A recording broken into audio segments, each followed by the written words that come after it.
Hello everyone, welcome back to G Tech Poly. दोस्तों, हम hydraulics and fluid mechanics की study कर रहे हैं और ये सब्जेक्ट सिविल इंजीनियरिंग के थर्ड सेमेस्टर में हाइड्रोलिक्स एंड हाइड्रोलिक मशीन के नाम से है। मैकेनिकल इंजीनियरिंग के फोर्थ सेमेस्टर में है ये हाइड्रोलिक्स एंड न्यूमेटिक्स नाम से, एंड केमिकल इंजीनियरिंग में ये फ्लूइड मैकेनिक्स नाम से है। हम तीनों ब्रांच के लिए सब्जेक्ट की स्टडी कर रहे हैं और आज इसका ये लेक्चर नंबर 5 है, जिसमें कि आज हम चैप्टर नंबर 2 का पार्ट 4 स्टडी करेंगे। इससे पहले हमने इस चैप्टर के 3 पार्ट कवर कर लिए हैं, जिसमें कि हम प्रॉपर्टीज ऑफ फ्लूइड की स्टडी कर रहे हैं, यानी तरल पदार्थों के गुण के बारे में हम पढ़ रहे हैं। तो हमने इसके जो शुरू के 3 लेक्चर किए थे, हमने इसके 3 पार्ट जो कवर किए हैं, उसमें स्टार्टिंग की 5 प्रॉपर्टी काफ़ी अच्छे वे में कवर कर ली।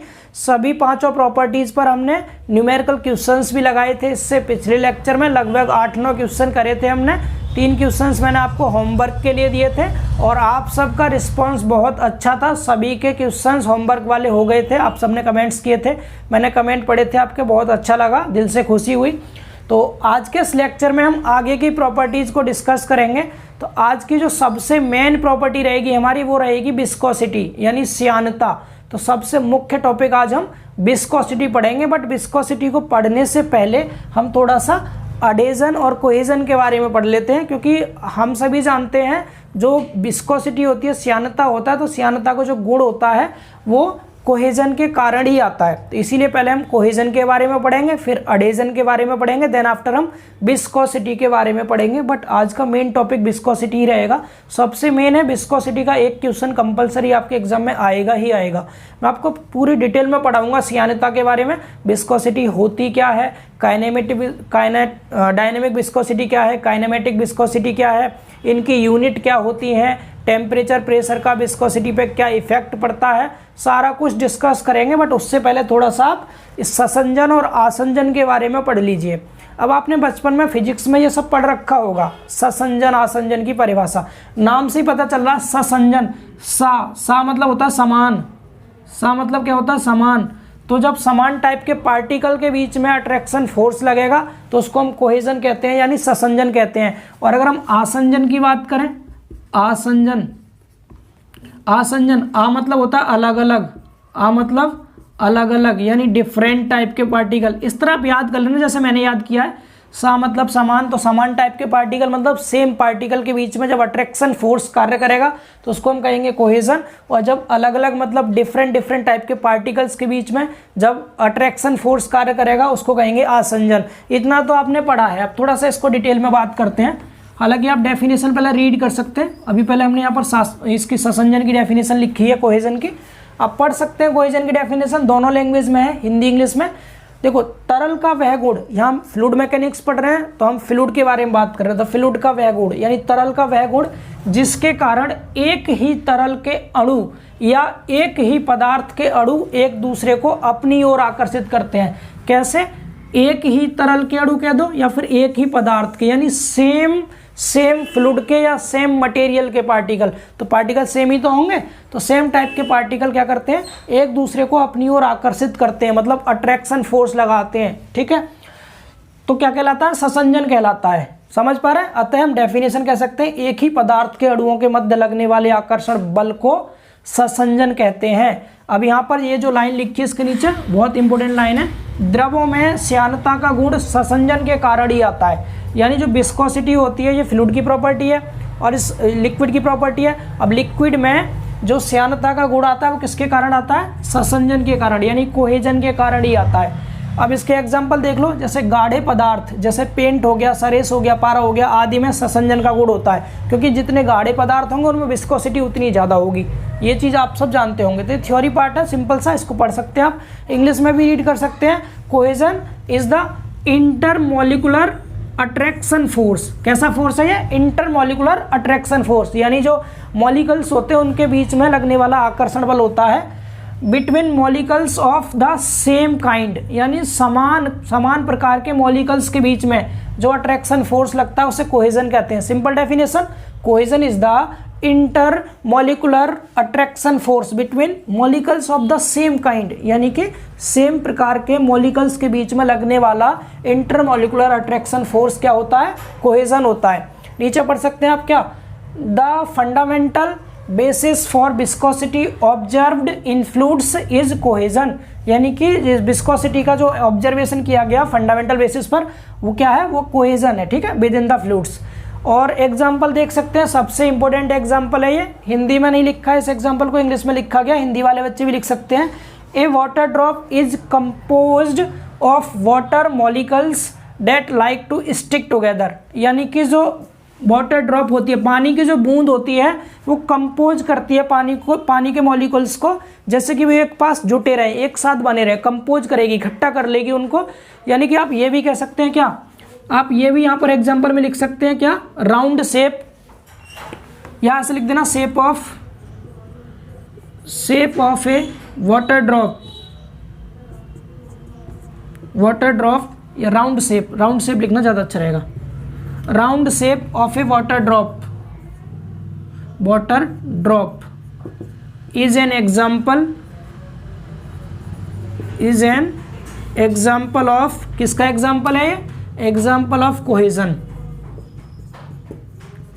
ठीक है, क्या, round shape of A water drop is an example of cohesion. Cohesion का एग्जाम्पल है जो पानी की बूंद होती है ना, उस पानी की बूंद का गोल होना, पानी की जो बूंद है वो गोल होती है, किसके कारण होती है, कोहेजन के कारण होती है, ठीक है, क्योंकि उसके जो पार्टिकल्स हैं, वाटर के जो मॉलिक्यूल्स हैं, मॉलिक्यूल्स कह लीजिए आप, यानी कि जो उसके अणु हैं वो पास पास रहते हैं, मॉलिक्यूल्स उसके कैसे रहेंगे, पास पास रहेंगे, उन पर अट्रैक्शन फोर्स कार्य करेगा वाटर के खुद के ही मॉलिक्यूल्स के बीच में, तो वो क्या हो जाएगा, आपका कोहेजन हो जाएगा। समझ पा रहे हैं ना, तो संसंजन आप लोग समझ गए होंगे उम्मीद है। सिंपल सी डेफिनेशन, सेम टाइप के पार्टिकल के बीच में अट्रैक्शन फोर्स लग रहा है, सीधे कह दीजिए कोहेजन है। इसको नोट डाउन कीजिए, सिंपल है ये, आप लिख सकते हैं इसको इजीली, लिख लीजिए, फिर एडेजन लिखवा देते हैं, उसके बाद विस्कोसिटी की ओर मूव करेंगे। चलिए, तो अब अगले टॉपिक आसंजन की डेफिनेशन आप लिख लीजिए, एडेजन इंग्लिश में इसको बोलते हैं। मैंने डेफिनेशन दोनों लैंग्वेज में लिखी है, बहुत छोटा सा टॉपिक है। अभी जैसा कि मैंने आपको बताया था, दो भिन्न पदार्थों के अणुओं के मध्य लगने वाले आकर्षण बल को आसंजन कहते हैं। कैसे पदार्थों के अणुओं के मध्य, भिन्न मतलब अलग अलग, डिफरेंट टाइप के पार्टिकल्स के बीच में, ठीक है। जैसे आसंजन के कारण ही एक वस्तु दूसरी वस्तु से चिपकती है, जैसे कि मैं इस इंक से यहाँ पर कुछ लिख रहा हूँ, ठीक है, लाइक डेट मैंने यहाँ वाटर ये लिख दिया इंक से, तो ये जो इंक इस बोर्ड के साथ चिपकी है, किस कारण से चिपकी है, क्योंकि इंक के पार्टिकल और इस बोर्ड के पार्टिकल अलग अलग हैं, तो इन दोनों के बीच में कुछ अट्रैक्शन फोर्स कार्य कर रहा है, तो वह अट्रैक्शन फोर्स ही क्या है, यहाँ पर एडेजन है। समझ पा रहे हैं ना, अलग अलग पार्टिकल, इसीलिए ये इंक इस बोर्ड से चिपक गया, आसंजन के कारण ही चिपका है। ये सभी को समझ में आ रहा है ये चीज़, तो यहाँ पर आप आगे पढ़ सकते हैं। और आगे क्या लिखा है, कांच की प्लेट पर जल डालने से वह इसलिए गीली हो जाती है क्योंकि जल के अणु कांच के अणुओं से आसंजन के कारण ही चिपकते हैं।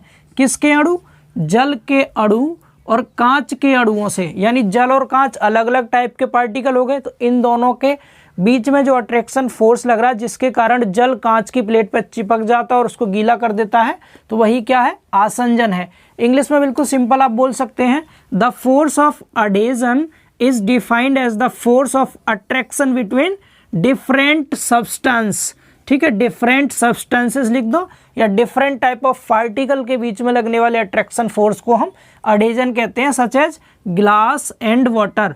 गिलास और वाटर दो अलग अलग टाइप के सब्सटेंस हो गए, तो इनके बीच में जो अट्रैक्शन फोर्स लगेगा वह क्या हो जाएगा, एडेजन हो जाएगा। सभी समझ पा रहे हैं। अब आपको एक प्रैक्टिकल चीज़ बताते हैं, जैसे कि अगर आप किसी भी कांच की प्लेट पर अगर आप पानी डालते हैं तो वह प्लेट गीली हो जाती है, वहीं अगर आप मरकरी डालेंगे उसके ऊपर, क्या डाल देंगे, मरकरी, अगर आप मरकरी डालेंगे, मरकरी मतलब हिंदी में पारा कहते हैं, अगर आप किसी प्लेट के ऊपर पारा डालना तो पारे की बूंद इकट्ठी हो जाएगी एक जगह, वह उसको गीला नहीं करेगा। क्यों नहीं करेगा, क्योंकि पारे के खुद के पार्टिकल के बीच में इतना ज़्यादा कोहेजन फोर्स होता है कि पारे और प्लेट के बीच में जो अट्रैक्शन फोर्स लगता है, एडेजन, देखो पारे यानी Hg है, तो Hg के पार्टिकल और Hg के पार्टिकल के बीच में जो फोर्स लग रहा है, ये तो क्या हो गया, कोहेजन हो गया, क्योंकि सेम टाइप के पार्टिकल के बीच में लग रहा है। समझ पा रहे हैं।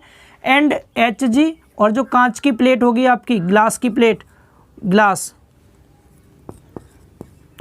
इनके बीच में जो फोर्स लग रहा है वह क्या है, वह एडेजन है, एडेजन। तो यहाँ पर होता क्या है, यहाँ पर पारे के स्वयं के पार्टिकल के बीच में कोहेजन की वैल्यू ज़्यादा हो जाती है और पारे और ग्लास के बीच में जो एडेजन फोर्स लग रहा है वो कम हो जाता है, इसीलिए कोहेजन की वैल्यू ज़्यादा होने के कारण ही जो पारे की बूंद होती है वो प्लेट को गीला नहीं करती है, जबकि पानी को अगर आप किसी कांच की प्लेट के ऊपर डालेंगे तो वह उसको गीला कर देता है, क्योंकि पानी के पार्टिकल के बीच में स्वयं के पानी के साथ जो हमारा अट्रैक्शन लग रहा है उसके बीच में कोहेजन की वैल्यू इतनी ज़्यादा नहीं होती जितना कि कांच के और पानी के बीच में अडेजन फोर्स की वैल्यू ज़्यादा होती है। समझ पा रहे हैं ना? तो जब सेम टाइप के पार्टिकल आपस में मिलेंगे तो उसे कह देंगे क्या हो रहा है, वो कोहेजन हो रहा है। जब अलग अलग टाइप के पार्टिकल आपस में मिलेंगे तो क्या बोल देंगे उसको, अडेजन। बिल्कुल सिंपल सा, आपसे कोई भी एग्जाम्पल कैसा भी पूछ ले कोई भी, तो आप इजीली बता पाएंगे उस चीज़ को। ठीक है, अब मैंने विस्कोसिटी को कोहेजन का कारण क्यों बताया था, क्योंकि विस्कोसिटी श्यानता हम आगे देखेंगे जब एक लेयर यानी कि किसी भी फ्लूइड की एक लेयर दूसरी लेयर पे क्या करती है, फिसलती है या स्लाइड करती है, तो उनके बीच में क्या करते, एक रेजिस्टिंग फोर्स लगता है, वही हमारा श्यानता होता है, विस्कोसिटी होता है। तो क्या हो रहा है, फ्लूइड की एक लेयर उसी फ्लूइड की दूसरी लेयर के बीच में अट्रैक्शन लगा रही है, तो हमारा वहाँ कोहेजन था। ये सभी को समझ आ रहा है ना? और अडेजन ये हो गया आपका जो डिफरेंट टाइप के पार्टिकल के बीच में लग रहा है, लाइक दैट ग्लास और वाटर। ये बताइए, ये चीज़ सभी को समझ आ रही है? तो आप एक बार इसको नोट कर लीजिए, इसको लिख लीजिए एक बार, जिससे आपको क्लियर हो जाए अच्छे से। कोहेजन की डेफिनेशन आप लोग लिख लीजिए एक बार, ठीक है। चलिए, तो अब आज की क्लास का सबसे इम्पोर्टेंट टॉपिक विस्कोसिटी स्टार्ट करते हैं। बहुत ज़्यादा इम्पोर्टेंट है और इसको पूरी डिटेल में हम समझेंगे। सबसे पहले हम समझेंगे विस्कोसिटी होता क्या है, फिर इसकी एक दो प्रॉपर्टीज़ देखेंगे, देन आफ्टर हम देखेंगे डायनेमिक विस्कोसिटी और काइनेमेटिक विस्कोसिटी क्या होता है, इनकी सभी यूनिट की बात करेंगे हम। देन आफ्टर न्यूटन का श्यानता नियम भी देखेंगे। अब ध्यान से सुनना, विस्कोसिटी होता क्या है। नॉर्मली आप सबने श्यानता के बारे में फिजिक्स में पढ़ा होगा, जैसे कोई भी तरल पदार्थ है और वो जितना ज़्यादा गाढ़ा होता है उसकी श्यानता उतनी अधिक होती है, हम सब जानते हैं, ठीक है। बट इसको अब हम यहाँ पर समझेंगे प्रैक्टिकली कि इसका वास्तविक मतलब क्या होता है, श्यानता कहते किसे हैं। अब सुनना ध्यान से इधर, जैसे देखिए ये कोई भी फ्लूइड है, क्या है, ये कोई तरल पदार्थ है जो बह रहा है इस तरह से, ठीक है, ये फ्लो कर रहा है ऐसे, ठीक। अब जब ये फ्लो करेगा तो एक तो इसकी लेयर ये हो गई, दूसरी लेयर ये है, तीसरी लेयर ये, चौथी लेयर ये, मैंने लेयर बाय लेयर दिखा रखा है। अब जब किसी भी फ्लूइड की एक लेयर और दूसरी लेयर, इन दोनों के बीच में रिलेटिव मोशन होगा, ध्यान रखना, इंपॉर्टेंट पॉइंट है क्या, रिलेटिव मोशन। कौन सा मोशन होगा, relative motion. Relative motion Hindi में इसको कहते हैं आपेक्षिक गति, आपेक्षिक गति। अब रिलेटिव मोशन होता क्या है, किसे कहते हैं, मैंने क्या बोला, जब कोई भी तरल बह रहा है, किसी भी फ्लूइड, कोई भी फ्लूइड है वो फ्लो कर रहा है, तो उस फ्लूइड के फ्लोइंग में क्या हो रहा है, रिलेटिव मोशन से अगर ये फ्लूइड फ्लो कर रहा है, जैसे अगर ये वाला जो पहली लेयर है और ये दूसरी लेयर है, सपोज पहली लेयर v1 वेलोसिटी से मूव कर रही है, दूसरी लेयर v2 वेलोसिटी से। जब कोई भी दो लेयर अलग अलग वेग से बहती हैं, अलग अलग वेलोसिटी से फ्लो करती हैं, तो उनके बीच में रिलेटिव मोशन होता है। समझ पा रहे हैं ना, अलग अलग सापेक्ष गति से बह रहे हैं, सापेक्ष या आपेक्षिक गति से ये फ्लो कर रहे हैं। तो जब ये अलग अलग वेलोसिटी से बहेंगे, फ्लो करेंगे, तो इनके बीच में, इन दोनों परत के बीच में एक रेजिस्टेंस होगा, एक इंटरनल रेजिस्टेंस होगा, यानी आंतरिक प्रतिरोध होगा जो इसकी गति का विरोध करेगा, इसको बहने से रोकेगा। तो वही क्या है, वही श्यानता होता है। समझ पा रहे हैं क्या बोला मैंने? आप हिंदी में पढ़ सकते हैं, तरल का वह गुण जिसके कारण तरल की विभिन्न परतों के मध्य, विभिन्न मतलब दो या दो से अधिक अलग अलग परतों के मध्य आपेक्षिक गति यानी रिलेटिव मोशन का विरोध होता है, श्यानता कहलाता है। इतना सभी को समझ आ रहा है? जैसे अलग अलग वेग से v1, v2, v3, v4 ऐसे अलग अलग वेलोसिटी से लेयर्स बह रही हैं, तो इन परतों के मध्य जो हमारा इन रिलेटिव मोशन का विरोध करने के लिए जो प्रॉपर्टी हमारी उत्पन्न हो रही है फ्लूइड की, वही क्या है, विस्कोसिटी है, श्यानता है। ये तो सिंपल सी डेफिनेशन है, सभी बता देंगे। अब मैंने कहा कोई गाढ़ा द्रव है, तो गाढ़े द्रव में ही क्यों श्यानता ज़्यादा होती है, क्योंकि कोई जैसे गाढ़ा द्रव से मतलब है, जैसे आपने गोंद देखा है सभी ने, गोंद चिपचिपा पदार्थ होता है बहुत ज़्यादा, अगर आप उसको ज़मीन पर फैला देंगे तो बहुत धीरे धीरे बहेगा वो, क्योंकि उसमें श्यानता का गुण बहुत ज़्यादा है, उसकी लेयर्स के बीच में कोहेजन फोर्स बहुत ज़्यादा है, क्योंकि श्यानता का, द्रवों में श्यानता का मुख्य कारण होता है cohesion,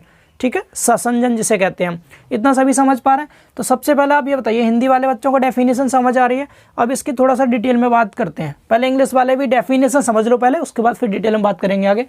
It is the internal resistance offered by one layer of fluid to the other layer of fluid। यानी यह क्या है, It is the internal resistance, आंतरिक प्रतिरोध है ये, किसके बीच में, by one layer of fluid to the other layer of fluid, यानी फ्लूइड की एक लेयर दूसरी लेयर पे जो इंटरनल रेजिस्टेंस लगाती है वो क्या होता है, विस्कोसिटी होती है। समझ आ रहा है। अब viscosity is the dynamic property. कैसी प्रॉपर्टी है? डायनेमिक। डायनेमिक से मतलब क्या है, जब कोई भी फ्लूइड बहेगा, गति करेगा, तभी ये प्रॉपर्टी उत्पन्न होगी। अदरवाइज अगर कोई फ्लूइड रुका हुआ है, रेस्ट में है, तो विस्कोसिटी नहीं होगी उस फ्लूइड के अंदर। समझ पा रहे हैं? ये इंपॉर्टेंट पॉइंट है, जेई के एग्जाम तक में पूछा जाता है। ये क्या बोला मैंने बोला जो विस्कोसिटी होती है वह डायनेमिक प्रॉपर्टी है, यानी कोई भी फ्लूइड जब बहता है तब यह प्रॉपर्टी उत्पन्न होती है। अगर कोई फ्लूइड रुका हुआ है, रेस्ट में है, तो उसमें विस्कोसिटी का मान 0 होगा, उसमें श्यानता नहीं होगी। ठीक है, आगे देखिए, dynamic property of fluid whose effect is understood when the fluid is in motion. जब फ्लूइड किसमें, मोशन में है, तो हम इसके प्रभाव को समझ सकते हैं। ठीक है, आगे देखिए इसकी definition. In A flow of fluid when the fluid elements move with different velocities. क्या कर रहे हैं, जो फ्लूइड के एलिमेंट्स हैं वो डिफरेंट वेलोसिटी से मूव कर रहे हैं। ठीक है, each element feel some resistance due to fluid friction. Fluid friction के कारण इसके प्रत्येक जो एलिमेंट है वो क्या फील करते हैं, कुछ रेजिस्टेंस फील करते हैं विद इन द एलिमेंट्स के अंदर। ठीक है, एलिमेंट्स के अंदर जो फ्लूइड फ्रिक्शन है उसके कारण कुछ रेजिस्टेंस ये फील करते हैं, तो कॉल्ड एज विस्कोसिटी। इसको हम क्या कहते हैं, इसको विस्कोसिटी कहते हैं। अब यहाँ पर आपको क्या चीज़ें समझ में आ रही हैं, आपको बिल्कुल सिंपल लैंग्वेज में मैं बोलूँ तो आपको इतना समझ आ रहा है कि जब भी कोई भी फ्लूइड है उसकी लेयर्स डिफरेंट वेलोसिटी से मूव कर रही हैं, डेट मीन्स उसमें रिलेटिव मोशन हो रहा है, अपेक्षिक गति हो रही है, तो वो जो लेयर्स हैं उन लेयर्स के बीच में जो प्रतिरोध उत्पन्न होगा जो कि गति का विरोध करेगा, वही रेजिस्टेंस क्या होता है, श्यानता होता है। अब श्यानता के लिए सबसे खास बात क्या है कि जो द्रव है आपका, जो तरल है, वो एक तो गति में होना चाहिए, रुका हुआ नहीं होना चाहिए, बिकॉज ये डायनेमिक प्रॉपर्टी है। ठीक, दूसरी चीज़ क्या है, गति में होना चाहिए, साथ साथ आपेक्षिक गति होनी चाहिए, यानी कि सेम वेलोसिटी से भी पार्टिकल मूव नहीं करनी चाहिए, वेलोसिटी भी अलग अलग होनी चाहिए लेयर्स की। ठीक, यहाँ समझा देते हैं इन शॉर्ट।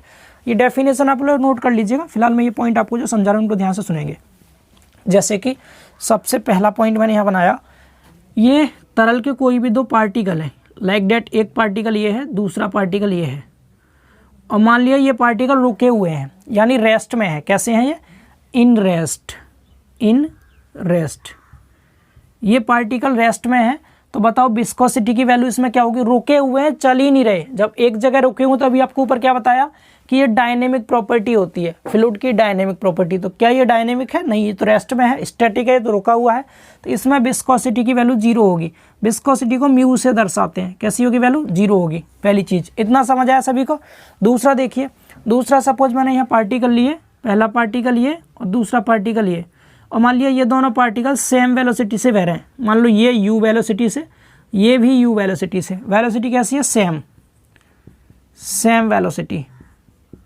सेम वेलोसिटी का मतलब क्या है, एक समान वेग से गति कर रहे हैं। जब एक समान वेग से गति करेंगे तब भी वैल्यू क्या होगी, 0, क्योंकि वेलोसिटी डिफरेंट होनी चाहिए। ये प्रॉपर्टी है सब इसकी। इसी से आप डेफिनेशन बता सकते हैं अपनी खुद की लैंग्वेज में।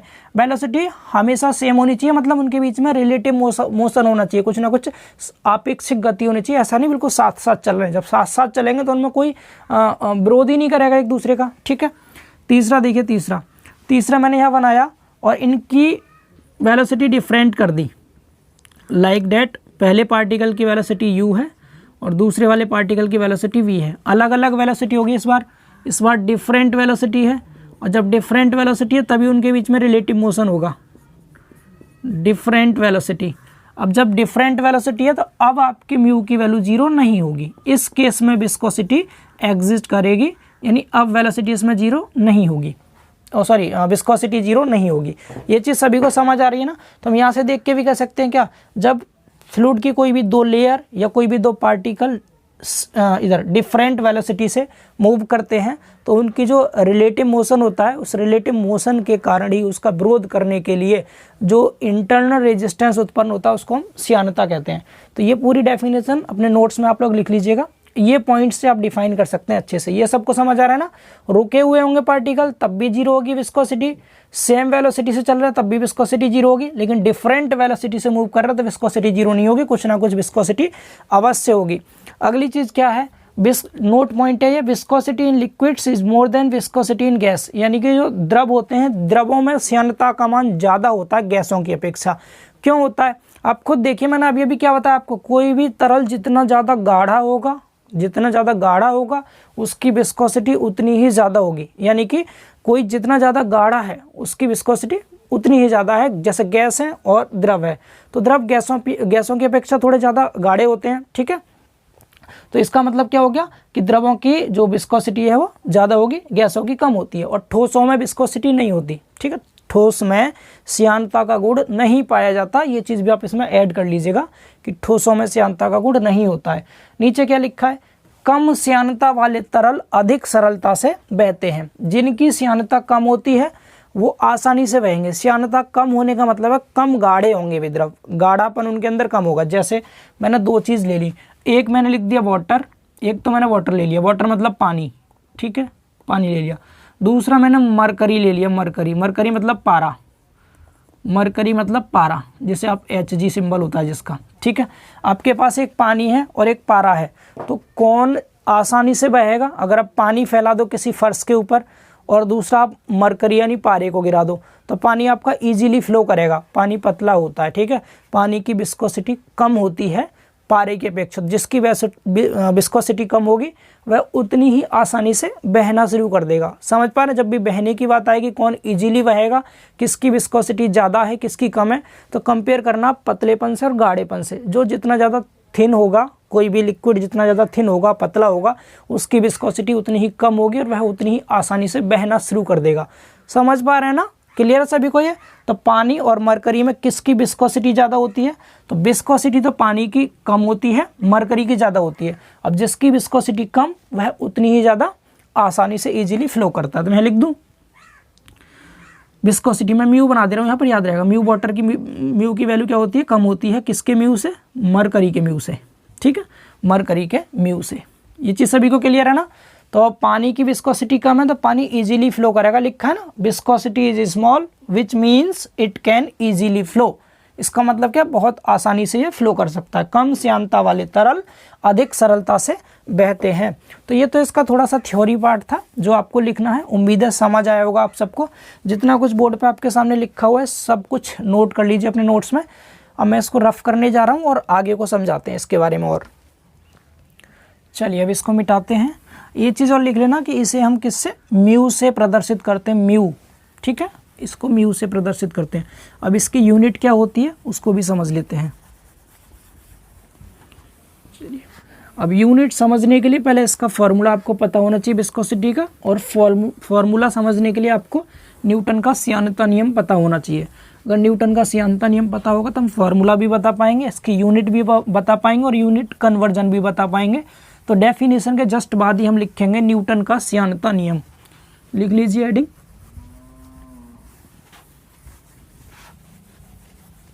लिखिए न्यूटन का श्यानता नियम।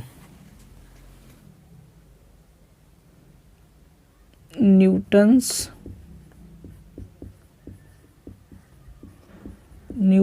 लॉ ऑफ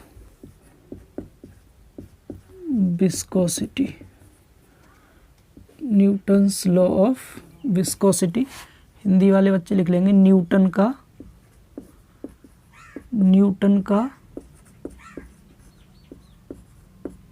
श्यानता नियम। न्यूटन का श्यानता नियम क्या कहता है, ध्यान से सुनना, ठीक है। सबसे पहली चीज़, न्यूटन ने जो श्यानता नियम दिया था, कोई भी फ्लूइड है उसके ऊपर शियर स्ट्रेस लगाया था, और शियर स्ट्रेस लगाने के बाद उसकी जो वेलोसिटी ग्रेडियंट आई थी, शियर स्ट्रेस और वेलोसिटी ग्रेडियंट के बीच में एक रिलेशन निकाला था, ठीक है। तो यहाँ पर हम एक पॉइंट लिखेंगे सबसे पहले, उसके बाद नियम समझेंगे। पॉइंट क्या है? पॉइंट है द रिलेशन बिटवीन, लिख लीजिए the relation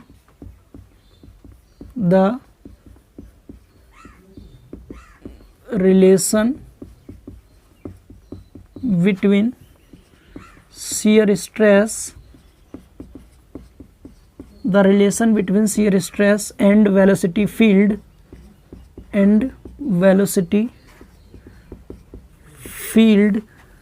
was given by Sir Isaac sir Isaac Newton, पूरा नाम है न्यूटन का, सर आइजैक न्यूटन। यानी कि किस किस के बीच में रिलेशन, शियर स्ट्रेस के बीच में और वेलोसिटी फील्ड के बीच में। शियर स्ट्रेस मतलब कर्तन प्रतिबल और वेग क्षेत्र, वेग यानी वेलोसिटी का क्षेत्र, या आप वेलोसिटी ग्रेडियंट भी लिख सकते हो, नीचे आपको समझाऊंगा, ठीक है। तो क्या बताया आपको, the relation between shear stress and velocity field की जगह ग्रेडियंट ही कर लीजिए आप लोग, वेग प्रवणता, जिससे आपको समझने में आसानी हो, ग्रेडियंट, ठीक है, वेलोसिटी ग्रेडियंट। तो यहाँ क्या लिखेंगे हम, यहाँ लिखेंगे कि हिंदी वाले बच्चे लिख लीजिए, कर्तन प्रतिबल तथा वेग प्रवणता के मध्य संबंध सर आइजैक न्यूटन ने दिया। अब क्या संबंध दिया था, तो उसको आप इजीली समझ पाएंगे डायग्राम की हेल्प से। अब ध्यान से सुनना, ठीक है। इधर डायग्राम बना देते हैं एक, जैसे मैंने यहाँ एक डायग्राम बनाया, ये सपोज यहाँ पर इसमें कोई एक फ्लूइड भरा हुआ है, इसके अंदर क्या भरा है, इसके अंदर फ्लूइड भरा हुआ है, इसमें अंदर फ्लूइड भरा हुआ है, ठीक, ऐसे ऐसे, ये है फ्लूइड। और अब आपने क्या किया, इसके ऊपर एक प्लेट लगाई और उस प्लेट लगा करके उसकी हेल्प से, सपोज यहीं लगा लीजिए, लाइक यहाँ लगा दी मैंने प्लेट, मूविंग प्लेट है कोई एक मूविंग प्लेट, और हमने इस मूविंग प्लेट की हेल्प से, या पूरे पे ले लीजिए कोई बात नहीं, इस तरह से हमने मूविंग प्लेट ली और इसके ऊपर इस प्लेट की हेल्प से यहाँ पर क्या लगा दिया, यहाँ पर हमने लगा दिया टाउ। टाउ यहाँ पर शियर स्ट्रेस है, टाउ क्या है, शियर स्ट्रेस, हिंदी वाले बच्चे कह दीजिएगा कर्तन प्रतिबल, ये है, ठीक। अब हम यहाँ से, ये प्लेट आगे को मूव करेगी, तो नीचे से आपने इसको फिक्स कर रखा है, सुनते रहिएगा ध्यान से, नीचे से इस फ्लूइड के कंटेनर को आपने फिक्स कर दिया। जब नीचे से फिक्स है तो नीचे से ये मूव नहीं करेगा, ठीक है, यहाँ से फिक्स है, ये फिक्स है नीचे से, ठीक, फिक्स्ड।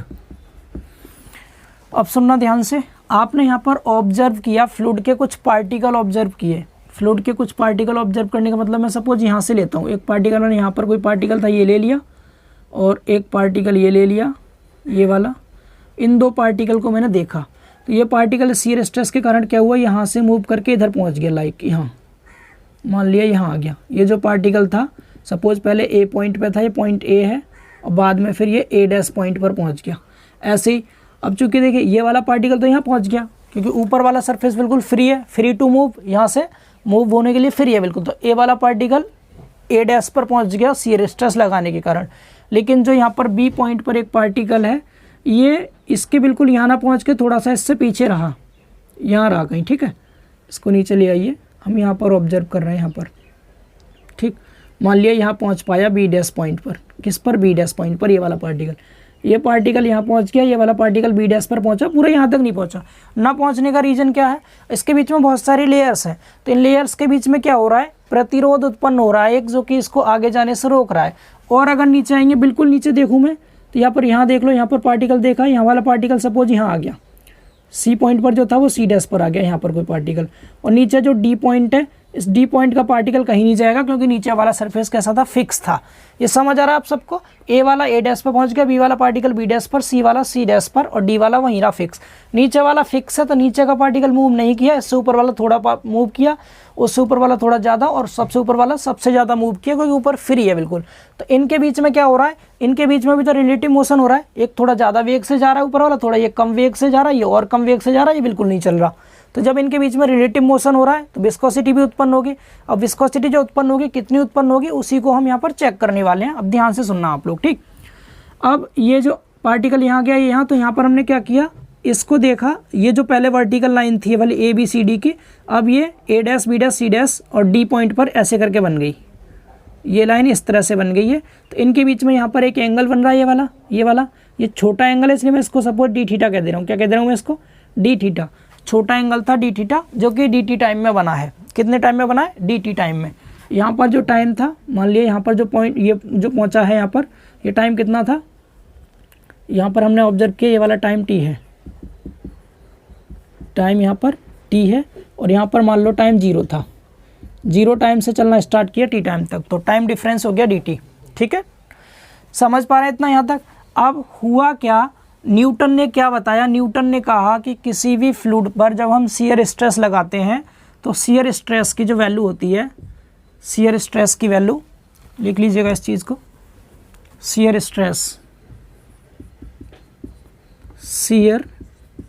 स्ट्रेस की वैल्यू जिसे टाउ से डिनोट करेंगे, ये डायरेक्टली प्रोपोर्शनल होता है। किसके डायरेक्टली प्रोपोर्शनल होता है? D theta upon d t के, d theta upon d t के डायरेक्टली प्रोपोर्शनल होता है। D theta upon d t का नाम क्या होता है? D theta upon d t का नाम होता है रेट ऑफ एंगुलर डिफॉर्मेशन। क्या नाम है इसका? Rate of angular deformation. ठीक है, इसके 2-3 नाम है, सभी नाम में लिख देता हूं। एक तो ये नाम हो गया, हिंदी में कह दीजिए इसको क्या? एंगुलर मतलब कोणीय विरूपण की दर, कोणीय विरूपण की दर, पहला नाम। दूसरा सुन लीजिए, इसको कर्तन प्रतिबल कहते हैं हिंदी में, कर्तन प्रतिबल। ठीक, दूसरा नाम हम क्या कह सकते हैं? इसी का दूसरा नाम tau is directly proportional to d theta upon d t. तो ये d theta upon d t का अगला नाम सुनिए क्या है इसका नाम, ये तो आपको बता ही दिया है।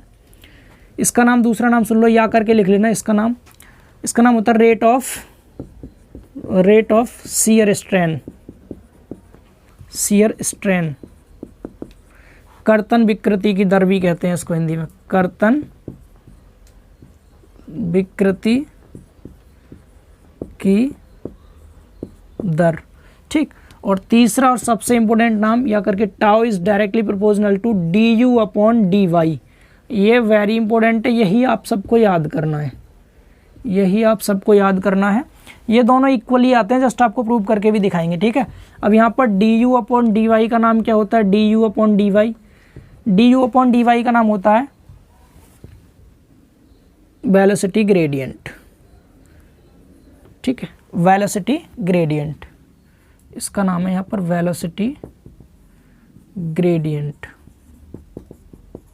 ग्रेडियंट हिंदी में कहेंगे वेग प्रवणता। ठीक, वेग प्रवणता, ये चीज़ समझ आ रही है सभी को? तब यहाँ पर आप न्यूटन के विस्कोसिटी नियम के अनुसार क्या कह सकते हैं कि किसी भी तरल का कर्तन प्रतिबल का मान वेलोसिटी ग्रेडियंट के सीधे समानुपाती होता है। इसका नियम लिख सकते हैं आप, मैं बोल रहा हूँ, इंग्लिश वाले बच्चे लिखिएगा पहले क्या?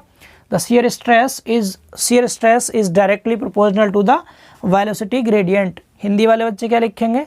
कर्तन प्रतिबल वेग प्रवणता के सीधे समानुपाती होता है। ये किसने बताया था? ये बताया था न्यूटन ने। ठीक, अब ये कैसे समानुपाती होता है?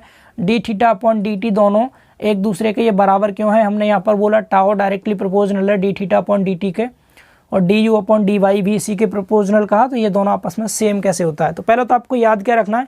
याद सिंपल आप इतना कर लेंगे इजीली, इतना तो याद कर सकते हैं आप आराम से, क्या कि यहाँ पर जो एंगल बन रहा है डी थीटा, अगर आप ज़्यादा शियर स्ट्रेस लगाएंगे तो ये एंगल ज़्यादा बनेगा, कम शियर स्ट्रेस लगाएंगे तो ये जो पार्टिकल है यहाँ से कम दूरी तक आ पाएगा, तो ये एंगल कम बनेगा। तो जितना शियर स्ट्रेस लगा रहे हैं उतना ही एंगल बन रहा है। That means shear stress tau directly proportional है इस एंगल के रेट के। ठीक है, तो इसको हम रेट ऑफ एंगुलर डिफॉर्मेशन कह देते हैं, या रेट ऑफ शियर स्ट्रेन कहते हैं, क्योंकि इस एंगल को हम यहाँ पर शियर स्ट्रेन भी कह देते हैं। इतना सभी को समझ आ रहा है? ये चीज़ क्लियर है सभी को? ठीक है, चलिए अब थोड़ा सा आगे चलते हैं। हटा दें इसको हटाते हैं। लिख लिया सबने? लिख लीजिए इसको। चलिए इसको हटाते हैं। अब देखिए थोड़ा सा और समझते चलिएगा बस, इसलिए मैं आपको आराम से समझा रहा हूँ ताकि अच्छे से समझ में आ सके। ठीक, अब देखिए, सपोज मैं 2 ही पॉइंट को ऑब्जर्व कर रहा हूँ, सी पॉइंट यहाँ से हटा दीजिए, बस 2 पॉइंट काफ़ी है ये। अब मैंने 2 पॉइंट को ऑब्जर्व किया। सबसे पहले मैंने देखा क्या, ये जो बी पॉइंट बी डैश तक आया तो किस वेलोसिटी से चल रहा है? मान लिया मैंने यू वेलोसिटी से। बी से बी डैश तक की जो वेलोसिटी कितनी है? यू है। ठीक, अब यहाँ से आपने डैश डैश करके इस पॉइंट को ऊपर ले गए, यहाँ पर ले गए, तो आप देख पा रहे हैं क्या कि यहाँ से यहाँ तक की वेलोसिटी तो यू है, यहाँ से और यहाँ तक की वेलोसिटी कितनी है? ये यू है। ठीक, ये वाली वेलोसिटी जो यहाँ तक है, ये वाली, ये तो सभी को समझ आ रहा है। एंड इस बी डैश से और ए डैश तक की जो वेलोसिटी है, ये कुछ एक्स्ट्रा वेलोसिटी है। एक्स्ट्रा मान लिया मैंने, कितनी वेलोसिटी थी? ये डी यू वेलोसिटी थी, डी यू। ये समझ आ रहा है? डी यू वेलोसिटी कौन सी है? ये वाली, यहाँ से यहाँ तक की। ठीक, डी यू वेलोसिटी है, और मैंने मान लिया यहाँ से यहाँ तक का जो इसमें डिस्टेंस में जो डिफरेंस है वो मान लिया मैंने dy है। कितना है? dy। ये वाला डिफरेंस मान लिया मैंने dy है। यहाँ तक समझ पा रहे हैं? ये डिफरेंस dy आ गया, ठीक। ये du है, ये dy है। अब इसके बीच में आपने टाइम डिफरेंस मान लिया dt है, सपोज कितना dt है टाइम डिफरेंस। अब सबसे पहले चीज़ यहाँ लिखिए एक्स्ट्रा वेलोसिटी कितनी है? एक्स्ट्रा वेलोसिटी, एक्स्ट्रा वेलोसिटी हमारी du। आप लिख सकते हैं अतिरिक्त जो अतिरिक्त वेग है, अतिरिक्त वेग था हमारा du। एंड हमने मान लिया टाइम इंटरवल, टाइम यहाँ पर कितना है? dt है, समय dt है, समय dt है। तो हम डिस्टेंस पता करना चाहें, डिस्टेंस, ठीक। यहाँ से यहाँ तक का मतलब है ये जो पार्टिकल इतनी दूरी इसने कवर की है ये u वेलोसिटी से कवर की है, और यहाँ से यहाँ तक की जो डिस्टेंस कवर की है वो du वेलोसिटी से कवर की है, ठीक है। ये मतलब था कहने का। डिस्टेंस मतलब दूरी। अब दूरी निकालेंगे तो आप सबने पढ़ा है दूरी क्या होता है, चाल गुणा, ये वाला फॉर्मूला पढ़ा सब। डिस्टेंस इक्वल टू क्या होता है? स्पीड इंटू में टाइम होता है, ये सब जानते हैं आप लोग। तो स्पीड इंटू टाइम या फिर कह दीजिए वेलोसिटी इंटू टाइम, तो इन दोनों का गुणा कर देंगे तो क्या आ जाएगा? du इंटू में dt। इतना आ रहा है, ये समझ आ रहा है सभी को। अब इसके बाद यहाँ पर जब देखिए ये वाला एंगल, ये लाइन ऐसे जा रही है, ये भी वर्टिकल है, ये भी वर्टिकल। जब यहाँ पर डी थीटा एंगल, तो यहाँ भी क्या होगा? डी थीटा ही होगा। डेट मीन्स ये वाला एंगल भी क्या होगा? यहाँ पर डी थीटा ही होगा। जब ये डी थीटा होगा तो यहाँ पर आप जो ऊपर ट्रेंगल दिखाई दे रहा है आपको, छोटा वाला ट्रेंगल, ये वाला ट्रेंगल, ये ए डैश बी डैश और यहाँ पर कुछ भी पॉइंट नाम दे दीजिए ये वाला। तो इस ट्रेंगल में अगर आप tan d थीटा लगाएंगे, tan d theta equal to क्या आ जाएगा? tan d थीटा, tan हो गया लंब बट्टे आधार, लंब यहाँ से यहाँ तक की दूरी ये वाली, इसको कुछ भी नाम दे दो, A B C D E कह दो, सपोज ई कह दो इसको ई। तो जो ए डैश ई है ये वाला आ जाएगा यहाँ से, यानी कि ये वाला कितना? du। कितना आ गया? du आ गया। बट हमें क्या लेना है? डिस्टेंस लेना है। ये तो हमारे यहाँ तो क्या था? ये तो वेलोसिटी बता रहे हैं हम कि ये वाला जो आया यहाँ से यहाँ तक ऐसे करके दर्शाना आप। ये तो u वेलोसिटी से आया था, और यहाँ से यहाँ तक जो ये वाला पार्टिकल है, ए वाला ए डैश तक जो गया है ये टोटल कितनी वेलोसिटी से गया है? u प्लस du से। u प्लस du मतलब यहाँ से यहाँ तक टोटल जो आया ये ऐसे दिखाना, ये आपको ज़्यादा अच्छा समझ में आएगा। ये चीज़ समझ पा रहे हैं सभी? तो हम बात कर रहे हैं क्या? हम डिस्टेंस की बात कर रहे हैं। ए डैश से ई तक की ये वाली डिस्टेंस कितनी आई? ये डिस्टेंस ये वाली du इंटू dt, यही तो है डिस्टेंस, यानी लंब हो गया। बट आधार कितना है? dy। आधार क्या है? dy। अब यहाँ लिख देना क्या? चूँकि d theta is very small, very small, जब बहुत स्मॉल है तो हम क्या कर देंगे? tan d थीटा बराबर ओनली d थीटा लिख देंगे। tan d थीटा बराबर d थीटा, तो यहाँ पर लिख दीजिए d थीटा इक्वल टू क्या आ गया? du अपॉन में dt अपॉन dy। तो इसको इधर ले आओ, तो यहाँ से क्या आ गया? d थीटा अपॉन dt बराबर du अपॉन dy। तो आप लोग देख पा रहे हैं जो एंगुलर डिफॉर्मेशन है वो du अपॉन dy के बराबर आया है, du अपॉन dy के इक्वल आया है, बिल्कुल इक्वल आ गया यहाँ से। इसीलिए हम क्या कहते हैं? इसीलिए हम कह देते हैं कि जो हमारा शियर स्ट्रेस है, टाउ की वैल्यू है, वो d theta upon d t के भी डायरेक्टली प्रोपोर्शनल होता है, या फिर tau is directly proportional to d u upon d y, दोनों को कह देते हैं। रीज़न यही है, ठीक है। यहाँ एंगुलर डिफॉर्मेशन के डायरेक्टली प्रोपोर्शनल है, या फिर आप कह सकते हैं कंटिन्यूअस फ्लो के डायरेक्टली प्रोपोर्शनल है, और ये वेलोसिटी ग्रेडियंट के डायरेक्टली प्रोपोर्शनल है। ये चीज़ समझ आ रही है सभी को? अब यहाँ पर एक टर्म आया है d u upon d y, जिसका नाम आप सबको मैंने अभी भी बताया। D u upon d y क्या होता है? Velocity gradient. अब इसकी डेफिनेशन सुनिए ध्यान से। वेलोसिटी ग्रेडियंट हिंदी में वेग प्रवणता। अब वेग प्रवणता की डेफिनेशन आप लोग समझ पाएंगे, ध्यान से सुनेंगे। ये क्या है? ये चेंज इन वेलोसिटी है, तो यहाँ लिख सकते हैं कि आप change in velocity, change in velocity किसके रिस्पेक्ट में? With respect to, with respect to, ये क्या है? बाई क्या है? डिस्टेंस है, डी वाई डिस्टेंस है। Change in velocity with respect to change in distance, या distance in y direction, with respect to distance in y axis या y axis direction. ठीक है, यानी कि वाई अक्ष की दिशा में दूरी के तथा या दूरी के सापेक्ष वेग में परिवर्तन को हम वेग प्रवणता कहते हैं। लिख लेंगे आप क्या, वाई अक्ष की दिशा में दूरी के सापेक्ष वेग में परिवर्तन को वेग प्रवणता कहते हैं। और इसकी यूनिट क्या होती है, सेकंड इनवर्स होती है। इसकी यूनिट होती है क्या, सेकंड इनवर्स। अब आप कहेंगे कैसे, तो वो भी सुन लीजिए ध्यान से।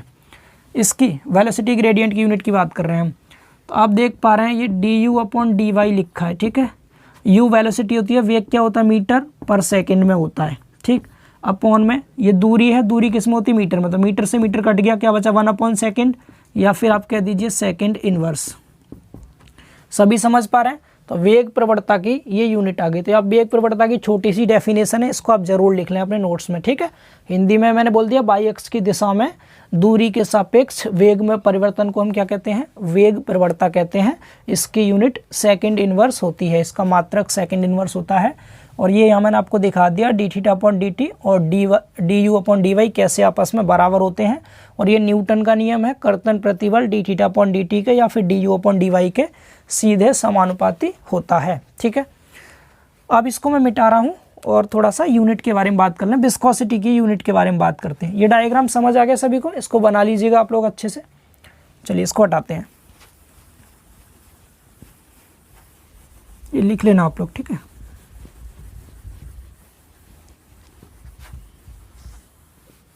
अब यहाँ पर हम थोड़ा सा बात करते हैं किसके, यूनिट के बारे में, विस्कोसिटी। अभी यहाँ पर विस्कोसिटी क्या है ये देख लीजिए। क्योंकि हमने देखा न्यूटन के अनुसार, according to Newton's law of viscosity, क्या देखा, tau is directly proportional to du/dy। हम du/dy लिख ले रहे हैं। ठीक, ये न्यूटन के विस्कोसिटी नियम के अनुसार है कि शियर स्ट्रेस जो होता है वेलोसिटी ग्रेडियंट के सीधे समानुपाती होता है। अब यहाँ से हम टाउ बराबर करेंगे, तो यहाँ पर बराबर में करने पे यहाँ पर क्या आता है, ये कांस्टेंट आता है जो हमारा क्या है, यहाँ पर म्यू है, इनटू में du/dy। ठीक, अब ये जो म्यू आया है निकल के, ये म्यू ही क्या है, यहाँ पर हमारा म्यू होता है विस्कोसिटी। अब लिख देता हूँ मैं नाम सबके। टाउ का नाम क्या होता है, tau equal to shear stress. Shear stress Hindi वाले बच्चे लिख लीजिएगा, कर्तन प्रतिबल। ठीक, और यू म्यू बराबर क्या है यहाँ पर, म्यू के दो नाम होते हैं, या तो डायरेक्ट आप विस्कोसिटी कहिएगा, यहाँ पर म्यू या तो विस्कोसिटी कहिएगा आप, या दूसरा नाम डायनेमिक विस्कोसिटी। ये कौन सी विस्कोसिटी है, डायनेमिक विस्कोसिटी। अगर केवल विस्कोसिटी लिखा था तब भी समझ लीजिएगा डायनेमिक विस्कोसिटी है, श्यानता या फिर गतिक श्यानता। गतिक श्यानता, एक शुद्ध गति की श्यानता होता है, केवल गतिक श्यानता है। ठीक है, एंड du/dy आप समझी गए, वेलोसिटी ग्रेडियंट होता है।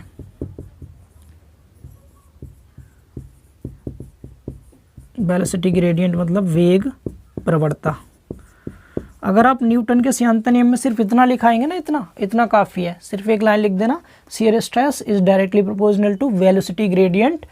तो उसके बाद नीचे ये सब लिखाइएगा, आपका जो भी जितने नंबर में पूछेगा उतने नंबर कन्फर्म है पक्के। ठीक है, बाकी मैंने आपको ये भी बता दिया, जेईई एग्जाम के पर्पज से du/dy की जगह कभी कभी dθ/dt भी लिखा जाता है। तो dθ/dt du/dy के बराबर होता है, ये मैंने आपको प्रूव करके जस्ट अभी दिखाया था। ठीक, अब यहाँ पर यूनिट की बात कर लेते हैं, इसकी यूनिट क्या होगी, ये चीज़ लिख लीजिए आप लोग। लिख गया सभी का, चलिए अब थोड़ा यूनिट देखिए, किसकी यूनिट, म्यू की यूनिट क्या होगी। मैं यहाँ से स्टार्ट कर रहा हूँ, बिल्कुल यहाँ से। हमने क्या देखा, बार बार यही लिखिएगा ताकि आपको याद हो जाए, du/dy, टाउ बराबर म्यू इंटू du/dy। तो यहाँ से मैं म्यू निकालूंगा तो क्या आएगा, टाउ, म्यू इक्वल टू क्या आएगा, टाउ अपॉन में आ जाएगा du/dy। इसको उधर ले गया तो अपॉन में पहुँच गया। अब यहाँ से यूनिट देखो, यूनिट ऑफ विस्कोसिटी, विस्कोसिटी की यूनिट क्या आएगी आप खुद देखना। टाउ होता है शियर स्ट्रेस, स्ट्रेस की यूनिट न्यूटन पर मीटर स्क्वायर, न्यूटन पर metre square upon du/dy। Just अभी आपको बताया था सेकंड इनवर्स आया था, इन दोनों की यूनिट क्या आई थी, सेकंड इनवर्स। अगर अब फिर भी नहीं पता आपको तो देखो यू है वेग, वेग होता है मीटर पर सेकंड में, वेग किस में होता है, मीटर पर सेकंड में होता है।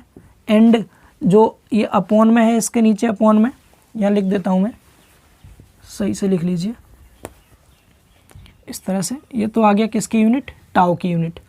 अब इस पर आ जाओ डी यू पर, डी यू क्या हो गया, मीटर पर सेकंड, ठीक। और अपॉन में है, इसी के अपॉन में जस्ट नीचे ही आ जाएगा क्या आपका अपॉन में, ये है डी वाई की यूनिट क्या होती है, ये होता है मीटर में। वेग है ना वेग, तो ये सॉरी ये दूरी है वी डी वाई, तो ये क्या हो जाएगा मीटर में। तो ये मीटर से मीटर कैंसिल हो गया, यहाँ पर कट गया। इसको आप ऊपर ले जा सकते हैं, तो यहाँ से क्या आ जाएगा निकल के यूनिट, ये न्यूटन पर मीटर स्क्वायर, और यहाँ पर इनटू में ऊपर पहुँच गया सेकंड। ये समझ आ रहा सभी को। तो न्यूटन पर मीटर स्क्वायर को हम क्या बोलते हैं, पास्कल बोलते हैं, पास्कल सेकंड। तो ये एसआई यूनिट होती है, कौन सी यूनिट होती है, एसआई यूनिट। एसआई यूनिट आ गई इसकी, ये पास्कल इंटू सेकेंड। ये सबको याद कर लेंगे, पास्कल सेकेंड बहुत इंपॉर्टेंट है ये, पास्कल सेकेंड।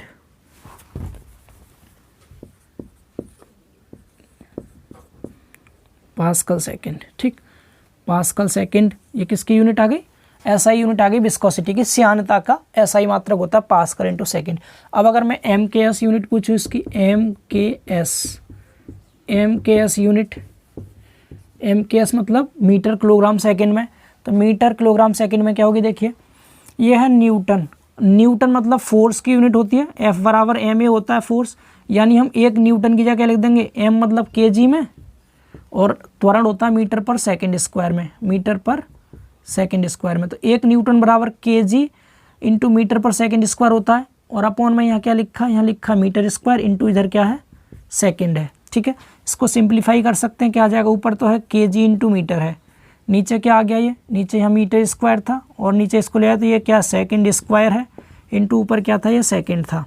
देखो सेकंड से स्क्वायर कट गया, इससे ये कट गया, तो केजी पर मीटर सेकंड आ गया। एम के एस यूनिट क्या आ गई इसकी, एम के एस यूनिट आ गई केजी प्रति मीटर इंटू सेकंड।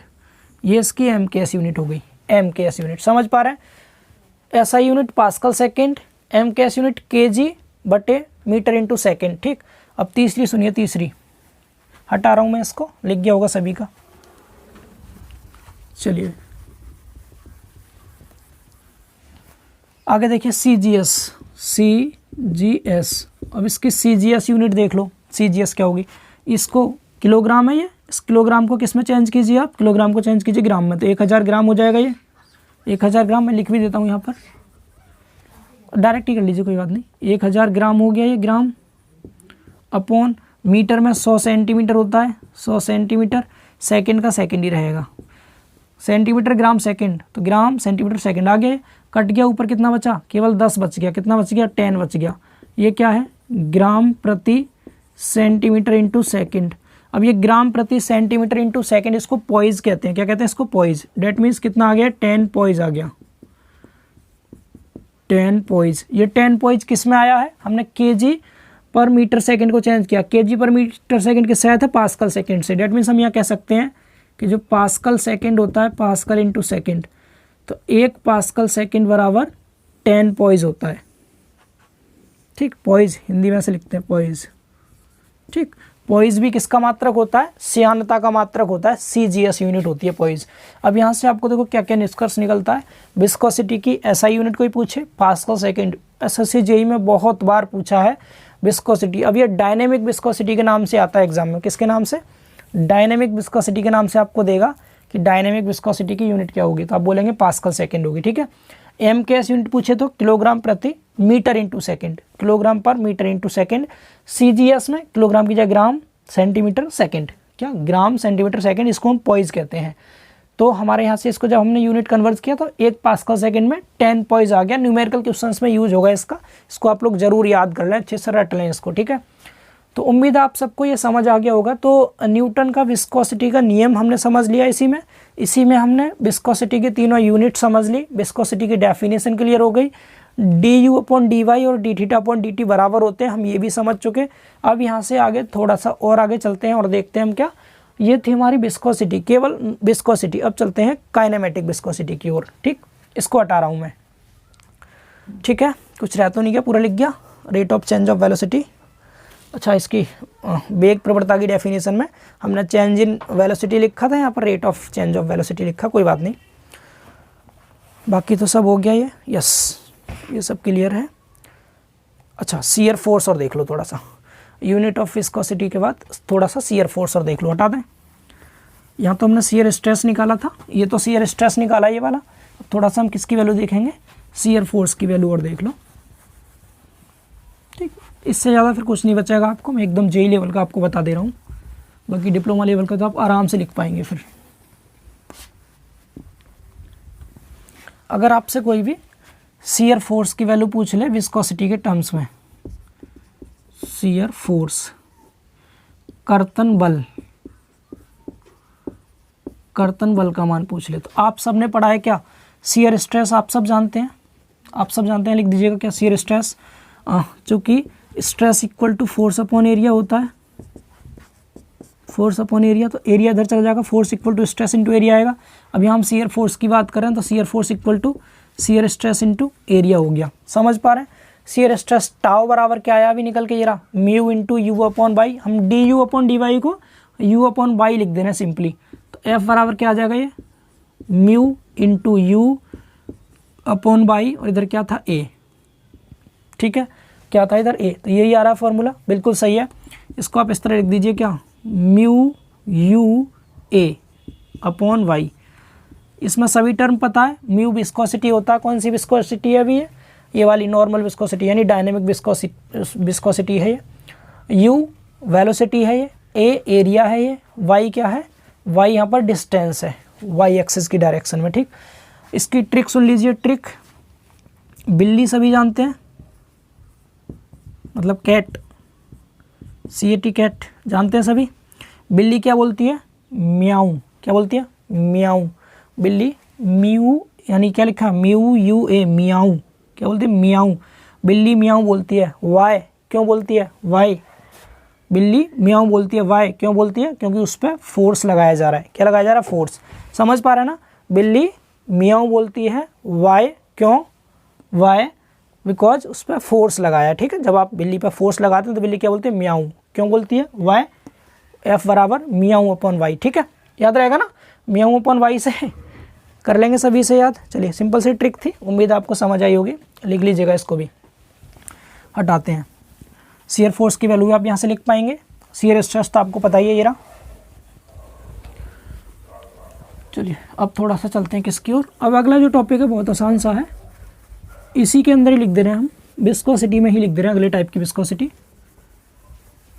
हमने अभी जो विस्कोसिटी समझी, जब केवल विस्कोसिटी लिखा हो तो समझ लीजिएगा किसकी बात हो रही है, डायनेमिक विस्कोसिटी की, लेकिन काइनेमेटिक विस्कोसिटी अलग से लिख के देगा आपको। काइनेमेटिक विस्कोसिटी हिंदी में कहते हैं इसको, हिंदी में इसका नाम होता है शुद्ध गतिकी श्यानता। क्या होता है, शुद्ध गतिकी श्यानता।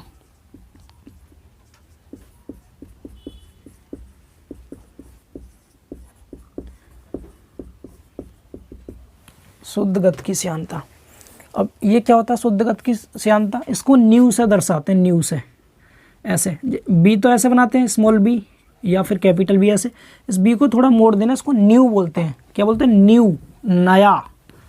ठीक है, न्यू, तो न्यू बोलेंगे इसको। न्यू बराबर क्या होता है, अभी आपने म्यू पढ़ा था, डायनेमिक विस्कोसिटी।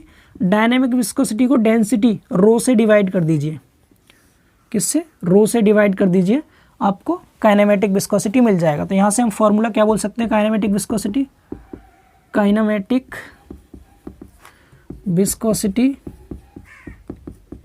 यानी शुद्ध गतिकी श्यानता बराबर क्या होता है, डायनेमिक विस्कोसिटी।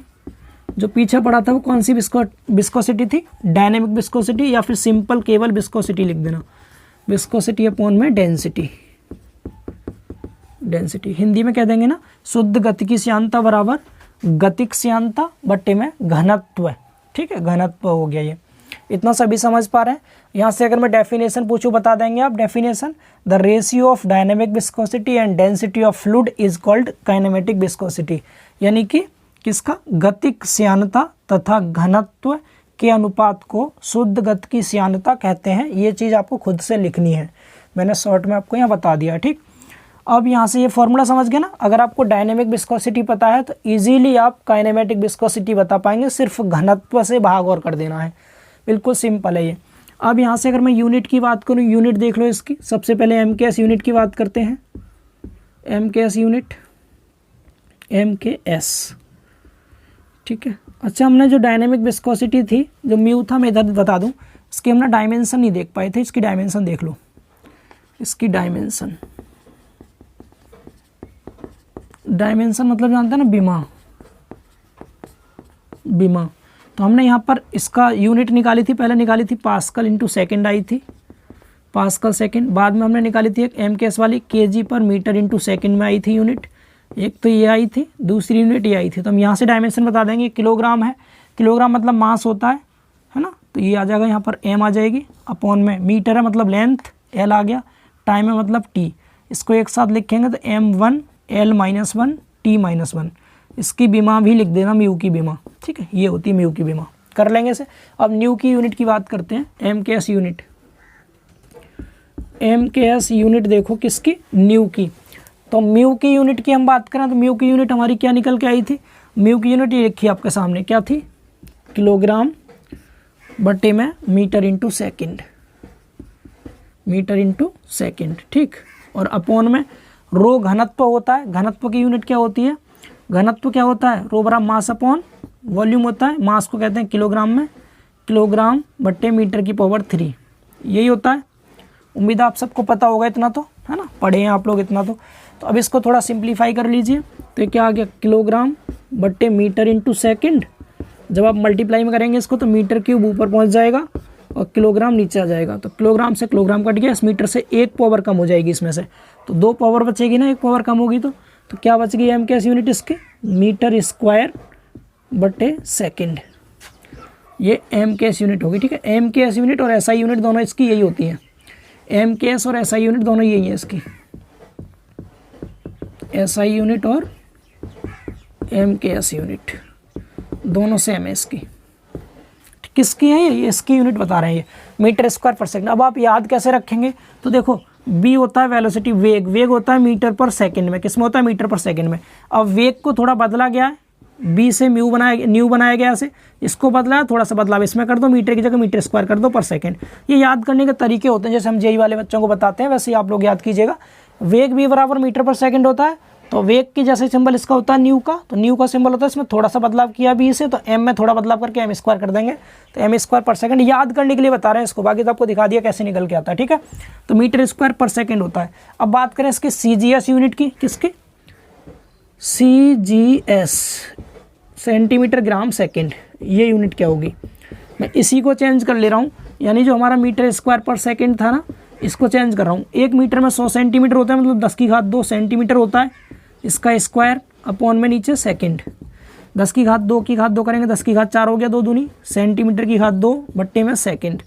अब ये जो सेंटीमीटर की घात 2 बट्टे सेकंड लिखा है ना, इस सेंटीमीटर की घात 2 बट्टे सेकंड को स्टॉक कहते हैं, क्या कहते हैं, स्टॉक। तो यहाँ पर क्या आ जाएगा निकल के हमारा 10 की पावर 4 स्टॉक, यानी 1 मीटर स्क्वायर पर सेकंड जो होता है 10 की घात 4 स्टॉक के बराबर होता है। स्टॉक का नियम आप सबने पढ़ा होगा ना, स्टॉक, आई थिंक हिंदी में लिख लीजिएगा आप, शायद ऐसे ही लिखते होंगे या ऐसे, जैसे भी लिखते हो, स्टॉक इंग्लिश में सही है ये, ठीक। तो स्टॉक क्या है, स्टॉक और मीटर स्क्वायर पर सेकंड और स्टॉक, स्टॉक जो है काइनेमेटिक विस्कोसिटी, शुद्ध गति की श्यानता का मात्रक होता है, CGS मात्रक। अब पॉइज और स्टॉक बहुत ज़्यादा बच्चों को कन्फ्यूजन रहता है, मैंने आपको दोनों ही बता दिए। सबसे पहले हमने विस्कोसिटी की बात की, विस्कोसिटी की यूनिट क्या थी हमारी, यूनिट बहुत इंपॉर्टेंट है। डायनेमिक यूनिट थी विस्कोसिटी की क्या, पास्कल इंटू सेकेंड, यहाँ लिखिए आपके सामने, pascal into second. MKS unit dynamic viscosity की SI यूनिट थी pascal into second, MKS unit थी KG पर मीटर इंटू सेकेंड, और CGS यूनिट थी ग्राम पर सेंटीमीटर इंटू सेकेंड, जिसे हम पॉइज बोलते हैं।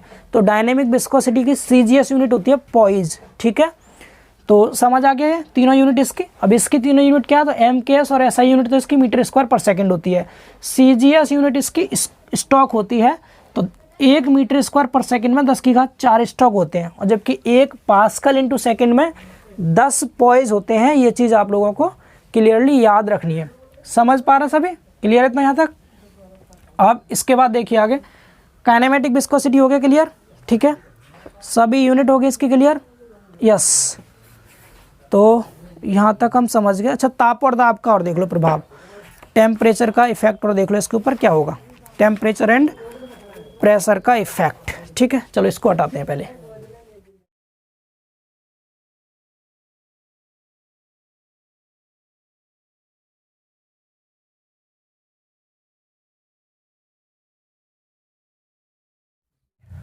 चलिए अब समझते हैं effects of temperature on viscosity, यानी श्यानता पर ताप का प्रभाव।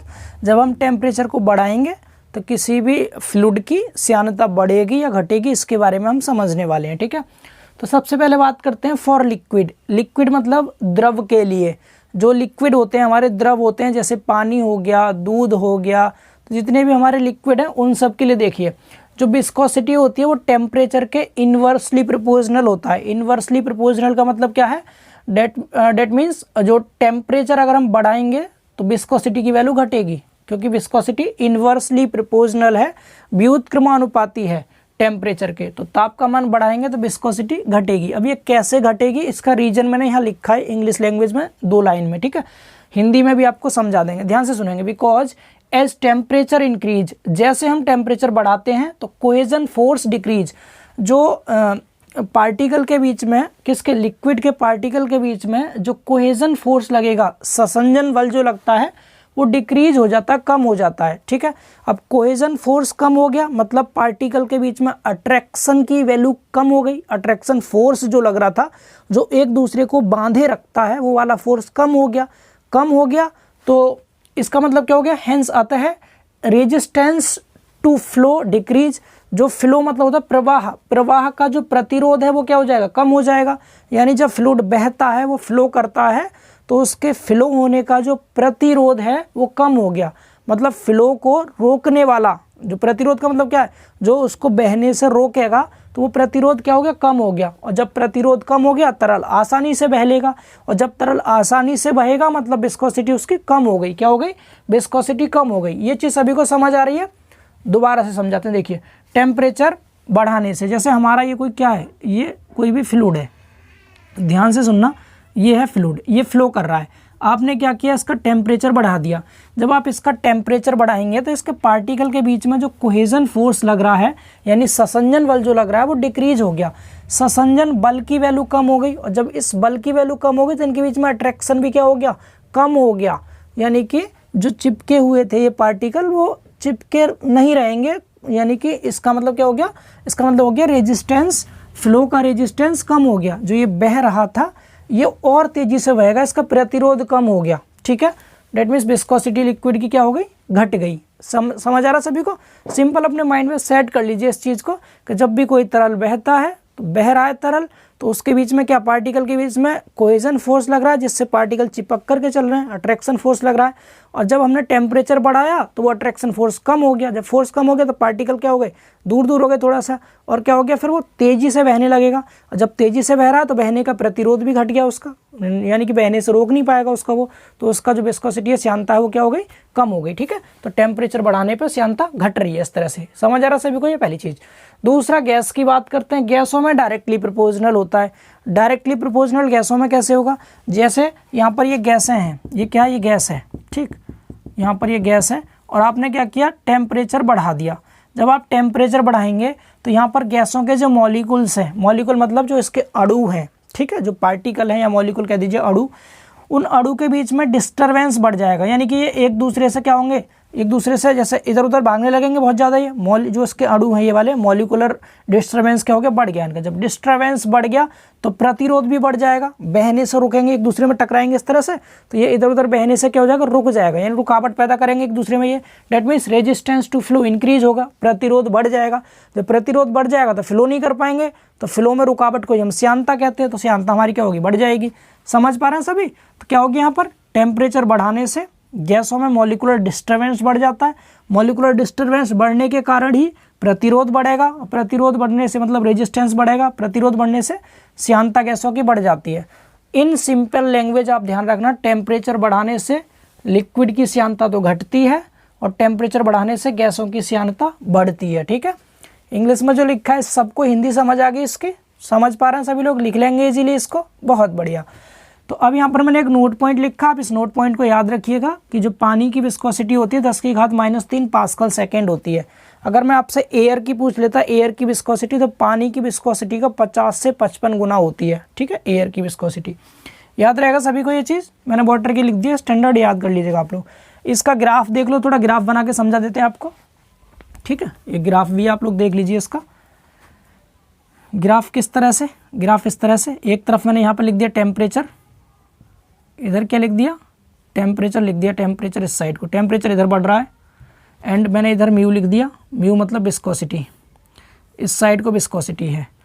तो जो हमारी गैसें होती हैं, गैसें पहले विस्कोसिटी टेम्परेचर कम था तो गैसों की विस्कोसिटी कम, जैसे जैसे टेम्परेचर बढ़ेगा वैसे वैसे गैसों की विस्कोसिटी क्या होगी, बढ़ेगी। ठीक है, तो यहाँ पर गैसेज लिख दीजिए, ये क्या है, ये गैसें हैं। टेम्परेचर बढ़ रहा है, विस्कोसिटी बढ़ रही है। लिक्विड में क्या होगा, लिक्विड में विस्कोसिटी टेम्परेचर बढ़ने से घटेगी। पहले टेम्परेचर विस्कोसिटी ज़्यादा थी, अब जैसे जैसे टेम्परेचर बढ़ेगा वैसे वैसे विस्कोसिटी घटती जाएगी ऐसे। तो इसका ग्राफ इस तरह चलेगा। किसका है, ये लिक्विड का, ये लिक्विड का है। ठीक है, तो लिक्विड्स कर लीजिए। तो लिक्विड की विस्कोसिटी टेम्परेचर के साथ साथ घट रही है, गैसों की बढ़ रही है। इस तरह से ग्राफ बना देते हैं लिक्विड और गैस के लिए। उम्मीद है आप सबको समझ आ रहा होगा। ठीक है, ये जो 2 बॉक्स बना रखे इन शॉर्ट आप ये याद कर लेना। रीजन आपके डिप्लोमा में नहीं दिया, मैंने रीजन आपको यहाँ समझा दिया था। ठीक है, हम सभी जानते हैं जो लिक्विड होते हैं उनमें श्यानता का मेन कारण कोहेजन होता है, और जो गैस होती है उसमें श्यानता का मेन कारण जो इसके मॉलिक्यूल्स होते हैं उनका ट्रांसफॉर्मेशन होता है। ठीक है, तो यहाँ पर हमने इसी की हेल्प से आपको रीजन भी बता दिया है। तो उम्मीद है सभी को समझ आया होगा। फिर भी अगर रीजन नहीं समझ पा रहे आप तो सिर्फ इतना याद कर लीजिएगा, क्या, टेम्परेचर बढ़ने से गैसों की श्यानता बढ़ रही है, लिक्विड की श्यानता घट रही है, इतना याद कर लीजिए, बस हो गया काम। ठीक है, ये कंप्लीट हो गया आपका। आई थिंक ये टॉपिक ही पूरा कंप्लीट हो गया। कुछ न्यूमेरिकल क्वेश्चंस हैं इसमें, न्यूमेरिकल क्वेश्चंस हैं कुछ, यस, एक मिनट, हाँ 1 2 3 न्यूमेरिकल क्वेश्चन है और एक मेरे नोट्स में है जेई का क्वेश्चन। तो इस तरह से 4 क्वेश्चन है मेरे पास। ठीक है, तो ये 4 क्वेश्चन एक छोटा सा पार्ट अलग से आपको प्रोवाइड कर देंगे। ठीक है, 4 क्वेश्चंस के लिए। बाकी इस क्लास में आप इतना पढ़िए, फिर विस्कोसिटी के एक छोटा सा पार्ट अलग से रिकॉर्ड करके आपको मैं प्रोवाइड कर दूंगा। फिलहाल इस लेक्चर में आप लोग विस्कोसिटी के बारे में अच्छे से अध्ययन कीजिएगा, इसके फॉर्मूले, यूनिट को विशेष रूप से याद करेंगे, ताकि मैं अगले लेक्चर में जो आपको न्यूमेरिकल क्वेश्चंस कराऊंगा विस्कोसिटी के, वो आपको इजीली समझ में आ सके। यूनिट कन्वर्जन मोस्ट इंपॉर्टेंट है, उसको जरूर याद कर लें। ठीक है, तो फिर आगे की जो प्रॉपर्टीज़ हैं, सरफेस टेंशन है अभी हमारा आगे, वल्क मॉडुलस भी है, कंप्रेसिबिलिटी भी है, तो आगे की प्रॉपर्टी हम नेक्स्ट लेक्चर में कवर करेंगे। तब तक के लिए बाय बाय, टेक केयर।